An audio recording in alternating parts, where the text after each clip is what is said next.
It's a good morning to you. Welcome to Asake Online. My name is Zenzel Ndebele. This is the Breakfast Club, a show where we talk about the current affairs issues. We talk about politics, we talk about soccer, and many other things that happen in our communities. The aim is to, just discuss stuff. Zimbabwe is stressed too much. Nxa ungela muntu oseresignile ku-political party, kuyabe lomunye osengupresident, kuyabe lomunye osethe ijuti yokudla sibuyile. I always ask myself, is there any other day where we wake up and don't expect to be surprised? Because every day we are surprised by the opposition, we are surprised by the ruling party, we are surprised by Ngomakelwane, and everything is just working against us. And it's for those who believe, it's temptation, trials and tribulations. We will but this is why every time you go to the airport, you go a passing, people are always carrying bags. Come the passport office, everyone wants to go. People want to go somewhere because it's said that it's 44 years after independence, and the Canaan that we were promised, but that's what we talk about. And one of the things that are happening currently, with the president have said, with the chiefs will be talking about the issue of Kukuraundi and abantu busy. There will be a media workshop on the 8th, 9th. We talk on a media sensitization. So I'm not sure whether it's the sensitization or the sanitization, Kukuraundi sensitization or Kukuraundi sanitization workshop. But Sobas Konangale will hear what they have to say. Anyway, today in my program, I'm not talking about politics, but I'm talking about one of the issues that I guess one of us or many of us have come across. Ungagulelwa ngumntwana, ungagulelwa isihlobo kumbe ngubani, and it's always not easy, especially in a country like Zimbabwe, where everything is just, the medical facilities are not always available, the cost is always high. So I'll be talking to Ubaba Allan Mhlanga. He's an artist. Uthi artist esindisiweyo. So at some point we'll talk about that. But yeah, he has been, for a while now, his son was diagnosed with acute leukemia, and it has taken toll on him and his family. And we want to share him to share his story, but also get experiences and learn from that and hear ukuthi sekungaphi and what can we do as abantu bakobulawayo, abantu beZimbabwe. It's always, what I've seen. One of the things that this program has done is, over the years, we've always seen your hands, your support. We come up with all sorts of issues, and some of you have really come a long way in helping and giving advice, supporting financially, and we ask you to continue giving us the support that you do, because like Abatala Bempini, we are the fish, you are the water, and without the water, we cannot survive. Baba Mhlanga, welcome to the program. Thank you, sir. I had to start, you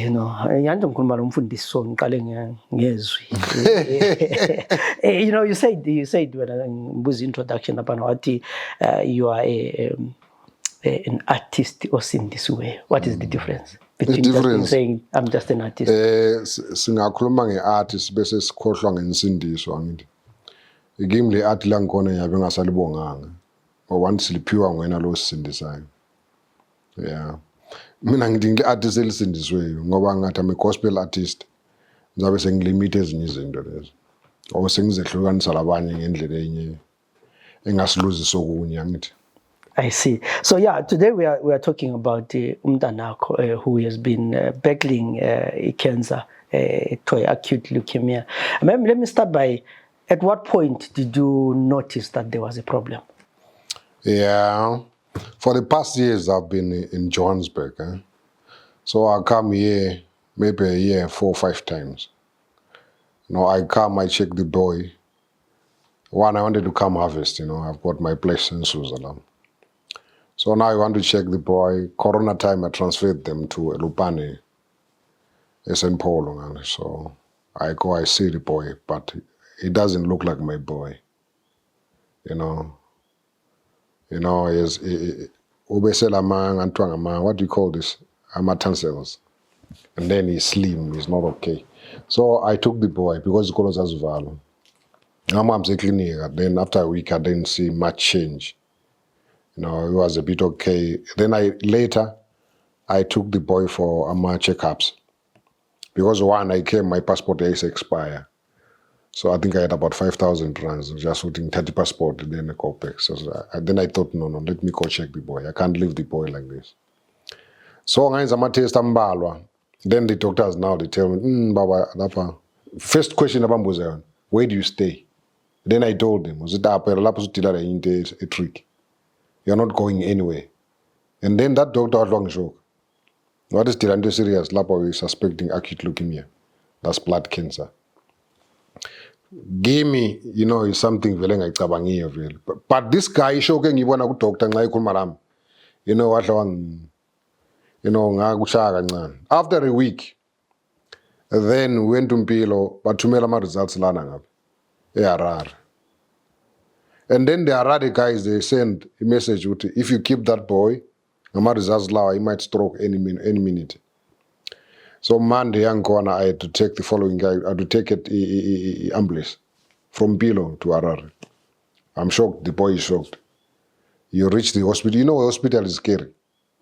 You are there, and then the following day, we arrived at night there. The following day, then the process starts now. I find a lot of people, sick people, Bantuana. I was shocked. Then later, I see, I was starting about 3, white team. Patibang cancel. I said, cancel. It works better. That moment, I was not thinking of my boy now. Some a lot of things what people are going through in the Wang child again. What is this? Why are you bringing me here? And then to cut the story short, means I'm a check up. And then now then they find out that this is acute leukemia. And the ama cancer cells are the system yake yonke. 100% so ngama so cancer. I'm a white blood cells, white produce I think more than, I don't know, with 1,000, I don't know. Normal science. So I didn't understand. The number doctor started to explain to me. So. So I treatment was a first week, we are there. Now go find the intensive care. But the I'm talking of Paralenia Hospital, where they treat kids about cancer. But the A4 special. Yeah, I found intensive care. I was there for 1 week, 2 weeks, 3 weeks.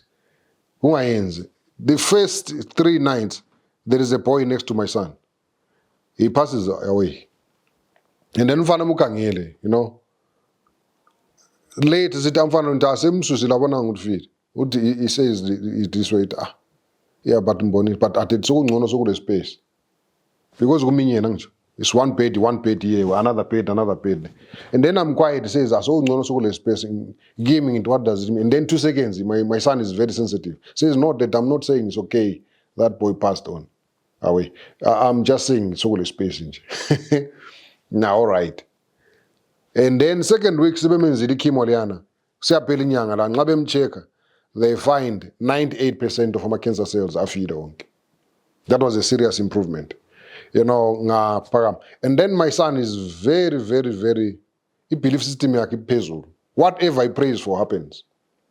Now we have testimony after testimony. But into yanchaya kakhulu esibhedlela ngithi, abantu bayafanga, people are dying there. Abantwana.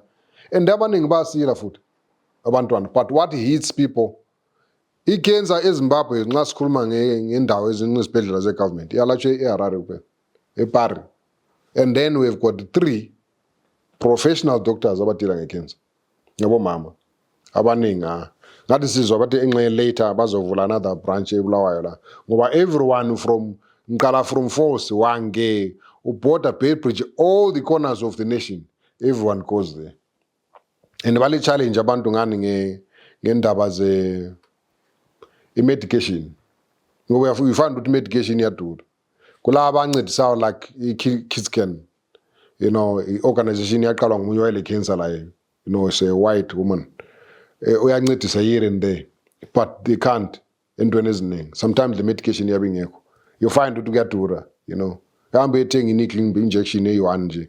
Ngicela kana oshaya iqolo besenza bathi babesenza bone marrow test. Bathatha that thing bayisebenzisa qeda kona buyalahla. Uyithenga incinge $50 or $67. Qeda uyisebenzisa ilahla. Ayisebenzi. So abantu babe ngalanto zona eziyana.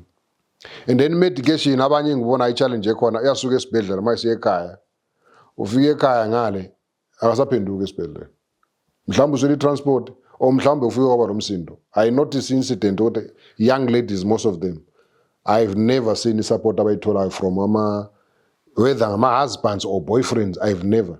I met another a girl, I think she was around 26, 24, 20. She was 24 there. Ulengane yakhe, I think that baby was 3 years. And then they came, mama doctors, bamniki report. It was a paid report. She started crying. Baba said there is nothing they can do. She started crying. Uyakhuluma naye lapha uqede bonke. I-challenge esesibhedlela, abantu basesibhedlela babe begulelwa labo begula futhi. Emotionally, mentally, abala mali, abalani. And abanye ngawunotisayo bavele enkaba vela nga. Uyahlala esibhedlela. Abanye bavele emalokishini endaweni ezishini. Esibhedlela babanikeza ukudla. Uhlala 1 ndawo kashaya ilanga uzamone semuhle. Angisho. Ahambe ku-trip ehambe 1 month. Mhlane phendomba after 3 weeks uzamangala ukuthi this is the same person. Usescraft say what. So usubona laba vela khona bayasafa laba bantu. You know, you get to Harare. Obviously you don't know anyone. And maybe it's your first time in Harare. You know, you get this shock ukuthi umuntu anyagula la you're in a new space. Uhlala nga. Harare baba, you know, my son's name is Lancaster. Lancaster Bonisa Mhlanga. So nglo Lancaster la. 10, yeah. 2nd September. Yeah. Right. I'm with the boy in sesibhedlela. There is no way you can go because imufane ngibe lomntwana. So umntwana ulala embhedeni nandala phansi. Wathi nathi kulombheda la kulombheda lapha kulombheda nga. It's all women. Uhlala labo kona bana lisebenza same toilet, lisebenza same bathroom. La share. You sleep there, you don't have money, but that moment you say uNkulunkulu uzanceda ngendlela azancedisa ngayo. And then uqina uchayisa entweni eziningi, but kulento eyi-1 engayenza lo mntanami. Ngathi baba, as long as we are here, we are not going to allow stress to hit you or me. And 1, I'm not going to be sick. Because once I get sick, mina ngikhangele wena ogulayo zaba le-problem phela. And then one thing I think ngitshela ama-doctors, abathi this is my patient before engakabi patient yena. Because uze lami, yimi ngibona ukuthi uyagula.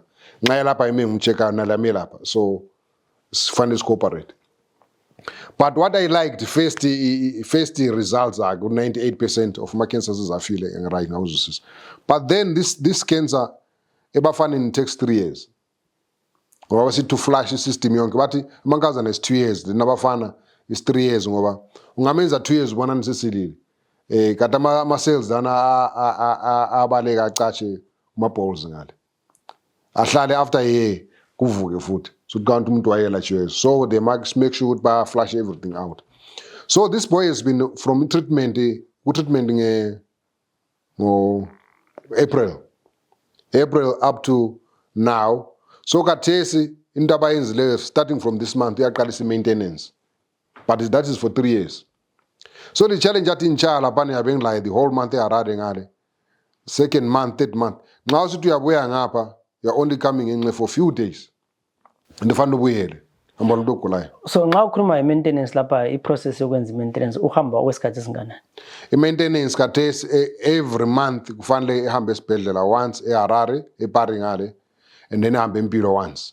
So it's twice a month. Hamba la eMpilo once, hamba la eHarare once. Every month for 3 years. Yeah. And you know, you talked to ubuye lapha ngesikhathi se-COVID, ulanda passport. No. Ngithe ngibuya i-COVID sedlulile. It was last year nsithi nizochecka ukuthi ukuhamba njani mvune. Then that was after COVID, kanjalo. Yeah. Just i-COVID phela lapha. Yeah, so there was COVID, obviously you were not working ngesikhathi se-COVID. No, I was home. Yiko ngaqasa kuna ucenta indawo leya. Yeah. Nothing vele ungayenzakali lutho ngikona pa. Then after COVID senhlangana le ndaba ye-cancer. Yeah, how does that affect you financially? Baba financial vele ngisakwanisa ukukhuluma mina. Financially uyabuku zero. So uyazi lokho umuntu awusuphila ngokuthi uNkulunkulu whatever unike khona yikho. But the thing oyithandazela ukuthi uNkulunkulu ngicela umphefumulo one, unike sober mind, ukwenza ukuthi izistress zingangikhukhuli. So usunceda lama scripture wawadla iminyaka yonke. And then into that inika ihope.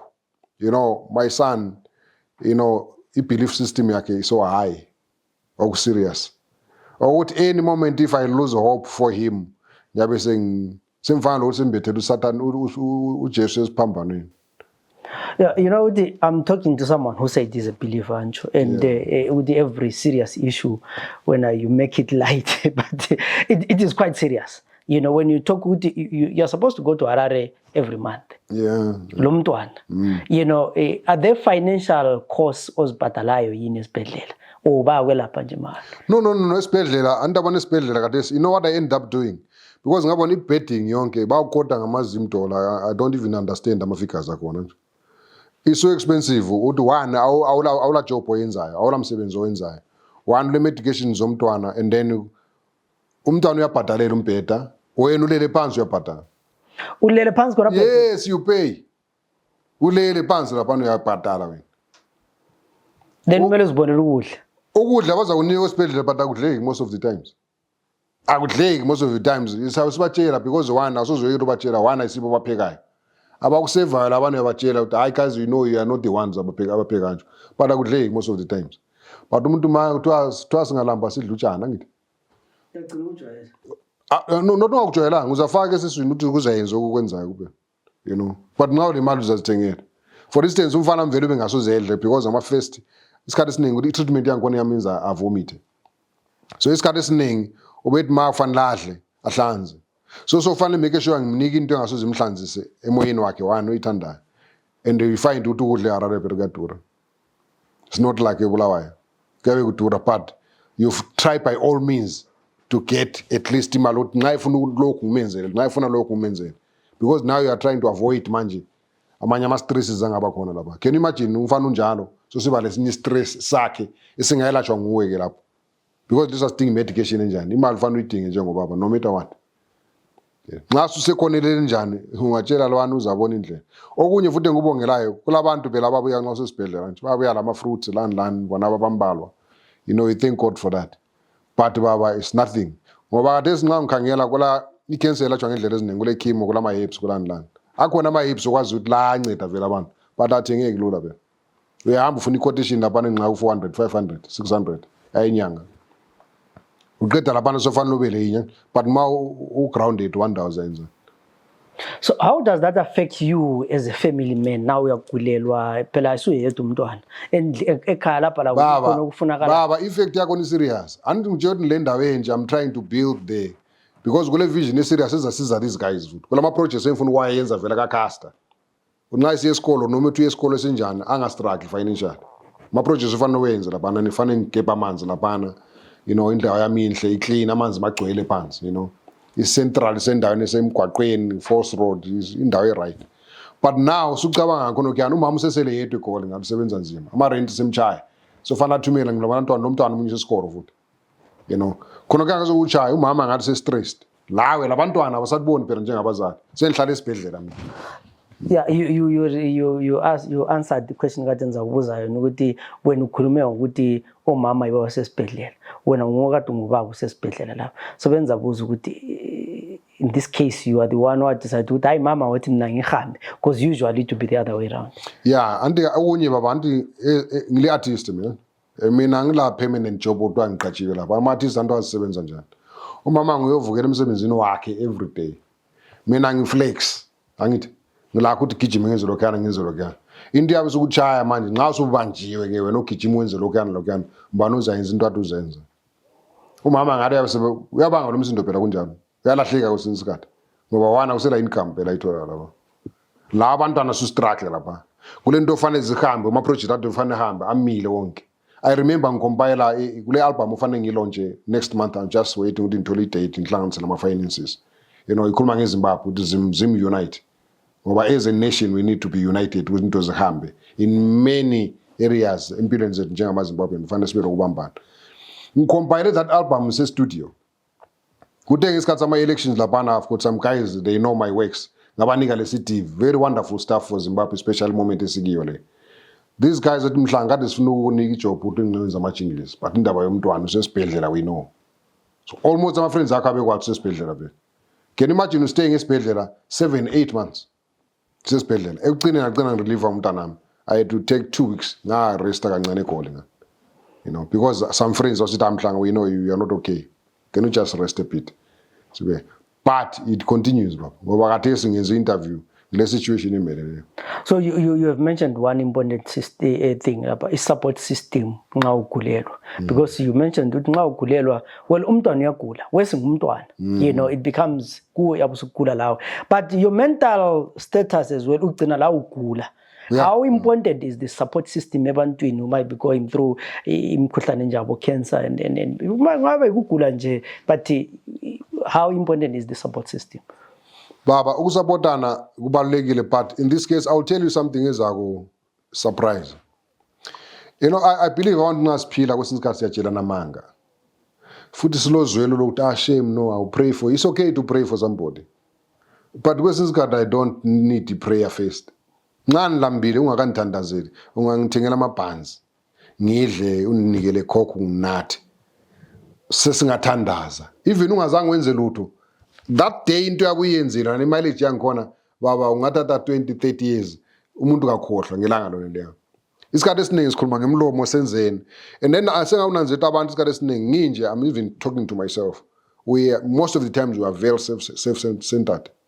Asicabangi ngabanye abantu ngendlela leyana uNkulunkulu ayidingayo. Ngicabanga ngoba umngane wakho yamazi, ngoba ngubhuru wakho, but just umuntu elapana isikhathi esiningi we are not that sensitive. I remember ndisesibhedlela second week kule organization to Kids Can. They group everyone osewadini lapana. We are 27. I was the only man there. Kwathiwa benza ama testimony ukuthi lo udiscover njani umntana wakhe uyagula kuvela nga. And then ngabe senza abanye babe ngakwanisi vele because babekhala. I think about 3, 4, 5 people besenza. Ngahle ngama ngathula. So babenikeza abantu amabhanzi lama casket, ma drink. Bebukanikeza bazama ukuthi babakhuthaze kancane. Bekhuluma khona abantu basenza interview. You know, ekugcineni ngathi mbona ngathi la uNkulunkulu into ofanele siyenze. Abantu bonke laba bagula la. Not even abantwana babo. Ngoba ama testimony abakhuluma are serious. You know, I had to encourage everyone there. I forgot about my son. Ngaqasa encourage abantu. Everyone clapped bacha izandla bonke. But if amadoda wonke anje ngawe abanilizwe leli right. Can you imagine abantu ngabe khuluma njalo? But nangu umuntu olahle kumbe usathathe mfake ekhoneni. Siyathola abantu abasekhoneni sikhuthaza abantu ekhoneni lapha. So engufundayo engubonileyo isupport ungayidinga ebantwini, but lawo make sure ukuthi uyasupporta ngendlela ezichiyeneyo vele. There's no way a person like me othi ungathi inhlezi hayi mele li support abantu. No, I can't. Ingcono ngife ngizama uNkulunkulu ehamba lami.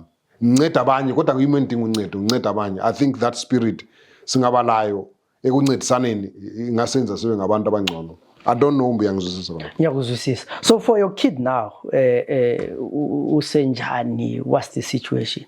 No, yena ungamkhangela khathesi. Nxa ungazi ukuthi uyagula usuzube kwazi, but isecond chemo ikhipha inwele zonke usala ngala nwele vele. But with time izizaba khona. But enguzamayo ukuthi khathesi abe sesikolweni lapana, but ama activities angayenza amanye because usingathi ngasizwele energy. Anytime uzabona ama neutral ehlile. That's why I check every now and then. Ngoba abantu abanjana antlapho udila ngumkhuhlane ochaya igazini lapha. So fanele make sure ukuthi you check every time ukuthi system yakhe injani. But nxa ukuhamba esikolo, I believe konke kuyaba. And then okunye, you know, with prayer, you know, we prayed and then the people believe ukuthi wasila. Yena uyakutshela nje ukuthi hayi mina ngasithiswa ligazi kaJesu. Angisho. Khona kuyana kokungikhuthazayo. And then ngase sikhangele ukutreat umkhuhlane. Siwutreat kodwa sikwazi umuntu lo yena wasila. Wasiliswa ngegazi. But abanye abantu nxa ngikhuluma njalo ungakhonziyo ungakholwayo kuye ngenye into. So into engiyikhangelayo ekugcineni lokho ukuthi umuntu size sefika siyenza khona i-bone marrow test again. Sebe check ukuthi is that thing still there or not. But still even ngathi ayisekho uya continue nge-treatment. Ngoba kwezinto kule system yokucatsha. You know. But otherwise baba ngifuna ukutshela amanga lokho kuyinto kungikhulisile kwangibulala ngendlela eziningi futhi. ngoba ukhuluma adezo ukhuluma lo muntu osekonene elingayenziyo adezo ungathiwa mpe gijima eHarare can you imagine siyaqasa ukungena lapha ungena ngaphi. So you are going to Harare every week? Almost, but from this month I think kuzachinja ngithi. But kuyafanele ngeMonday kufanele ngimbize empilo uyabe suku lupane ngala ngisho. And then mhla ka-19 ngihambe la futhi ngiyabe ngiseHarare la ngisho. So depending ukuthi bathini. Bawunika enye report yosofana ukhempe la. Ungaba something ngazothiwa kule emergency gijima ubuye la uyagijima ubuye la. Now it means I can't go anywhere. So fanele ngihlale ngiseduzana for 3 years, so it means now so fanele iwe seZimbabwe onqamba la kwenye indawo singaphatha I cannot go anywhere. Ngoba one lo mfana lana lo mlando ufanele ngenza I cannot go to South Africa, I cannot go. Imisebenzi yami engilayo yonke engifuna ukuyenza isekhaya kwakathesi. So for 3 years nothing much, whatever you do kumele ukwenze locally umntwana. Umntwana uyabegula uyabe lama special needs in terms of diet. Yeah. And which is things ezingekho ezingachipanga futhi. Yeah. And we are talking about umuntu olesele year or two engasebenzi. So if there was someone okwaziyo obukeleyo who would say no, I want to help, what kind of help do you need? Mina financially ungabe kusiza ngoba andabona into eziningi ungathi ufuna ama tablets awusoze uthenga ama tablets prescription ziyachiyana phela uyathengeka lokuyana ungathi ukudla you know is something else but ungahlala icash angisho icash yeza kutshela nxa ufunakala lokho asise cash kazivani lapha ngisho singasebenza khona lokuyana kuyakukhipha stress lokuyana la nxa sekwathi hayi ule funds zakhe you know asithi kade singa sesikolo anti ama fees vela afunakala you know and then sofana bese sikole se right foot lakho ngoba ngade njana bese sikole singane silensoro like asibuka siko right kuwe la mnxa ngikhangele kulensolo ezinga akusonze kuluhambe and okunye vele kafanele ngimsuse ngoba ngaba transfer ngecorona ubambe ekhaya ngalo so kafanele later enxe second term ngimtholele indawo la kwenza ukuthi medication kube lula nxa isuke siyempilo ihambe impilo ephenduka nxa isuke siyaHarare dan to be traveler from ekhaya ngale kade singaba le challenge ekhona ngale transportation yakho niyahlupha. There is no way ukuthi masinyane ngakho ngigijime suke ekhaya sela khona kana ngezinye izinto kufanele ngimake sure ukuthi ngiyahlanganisa. It's not easy. Bona abantwana bayi2 basesikolweni angisho omunye lo ufanele university but sabhizi ngokunye kwakhe. Umama ungale kuyagcina ukuphambanisa into eziningi. Now for me uthi ngihambe ngiyebona umkami so fanele ngihambe 1 week or 2 weeks semphendukile. And lakho kuyabe ngekho lula phela. Lama projects ophezulu kwawo ade ngitshela ukuthi kule launch engifuna ukugijimisa. I-project ofanele uyenze leya uyenza uthwele ezinye izinto, you get me, and then lento ezinhle so ezinhle for abantu ofanele uzenzela abantu now so ungani kuyakuchaya so fanele now ube le strength esinye siphezulu kwe-strength ngoba ungayekela ukunanzela kana kuyachaya wena and then so kuchaya a lot of things. Yeah, I know there might be people abangafuna ucontact for help for other reasons, for inspiration. Bakuthola ngapha abantu. Maybe your phone number or where they can find. Yeah, I want to know WhatsApp, but I can just give them a number. You know, I didn't say it's out, but now I don't think it's necessary. I can give you the number now. Is that okay? Yeah, maybe I far out screen so that people can dial the number that is on the screen for. But maybe, yeah, as we get to a close, what would you say to someone who is in a similar situation like you? I think the main thing, no matter what challenge or hlangana la empilweni, especially mawuzazi ukuthi umuntu kaNkulunkulu. uNkulunkulu akayehlula ilutho. Kona ungehluleka but yena akayehlula ilutho. Isikhathi esiningi ukusichayo siyazibambela izinto thina. Angithi. Ngoba benza ukutshela khona especially ngendaba kaCaster, you know, my son. Nitshela uNkulunkulu abantwana babuye emhlabeni babiswa nguwe. But usebenzisa thina. Okwethu umlando ngokwenzana beka should bakhula kahle. Ngaso siba lezi zinto ezingani zingaphezulu kwamendlethu. Ungena kuye futhi uNkulunkulu indaba ngeyakho phela mina. Kule ndlela zakhe sewosinkathi ungekwazi bamba ngengqondo zakho wena. But kule ndlela zakhe. Kuyafana umuntu uyabona umuntu esebuye sithi lapha ngiyancedisa ngendlela enje. Ubungekho wena lapha. Ukuthi kwenzakaleni emuntwini lwana. Seduzwe istory sakho, interview nje wana sikhuluma lapha. Ukuthi uNkulunkulu utheni kumbe kwenzakaleni you never know. So engakuthi uthi no matter what challenge ohlangana la empilweni make sure uyama kuNkulunkulu. Abantu abaningi sema church but kwesinye isikhathi ucina ungakhanya. But mina ngithandazo sibe ema church and ukhansi ngamakholwa. Okay, yeah, that is the story for ubaba Allan Mhlanga. Ulomntwana ule about 10 years, who is ogulayo ule kuthiwa acute leukemia, which is a form of blood cancer, and umntwana lo umele eHarare, now and then for treatment. And obviously, like we were talking to him, he has been out of a job for a while, and the medication in cancer is quite expensive. And you might be out there ukhulumile uMhlanga into eziningi laphana ule ndawo afuna ukuyisebenza yenze lokhu kule album afuna ukuyenza umntwana uyagula. If you think you can help uMhlanga in any way, maybe ngamacebo, financially, and all these kind of things, please do get in touch with him on the number that is on the screen. Ngoba vele esintwini kuthiwa izandla ziyagezana. Today I'm down, tomorrow it's you. And wherever you can help him, whatever form of help that you think you can, partner him in his business, so that he can also. One thing that is a fact is that he's financially down, but he has something that he can start with.